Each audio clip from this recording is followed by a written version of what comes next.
கலைஞர் கருணாநிதி நினைவு நாணய வெளியீட்டு விழாவை முன்னிட்டு சென்னை கலைவாணர் அரங்கத்தில் ஏற்பாடுகள் தீவிரமாக நடைபெற்று வருகின்றன.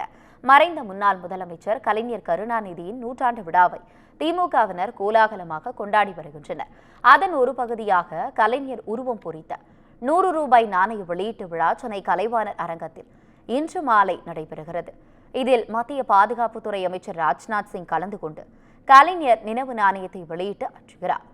முதலமைச்சர் மு.க.ஸ்டாலின் தலைமையில் நடைபெறும் இந்த விழாவில் அமைச்சர்கள், திமுக மூத்த தலைவர்கள், பாஜக மாநில தலைவர் அண்ணாமலை, நடிகர்கள் ரஜினிகாந்த், கமல்ஹாசன் உள்ளிட்டோர் பங்கேற்க உள்ளனர்.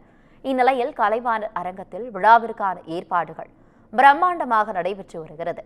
முன்னதாக காமராஜர் சாலை, நேப்பியர் பாலம், வாலாஜா சாலை, அண்ணா சாலை வழியாக விழா நடைபெறும் இடத்திற்கு விஐபி மற்றும் விவிஐபி வாகனங்களுக்கு மட்டுமே அனுமதி வழங்கப்படும் என போக்குவரத்து போலீசார் தெரிவித்துள்ளனர்.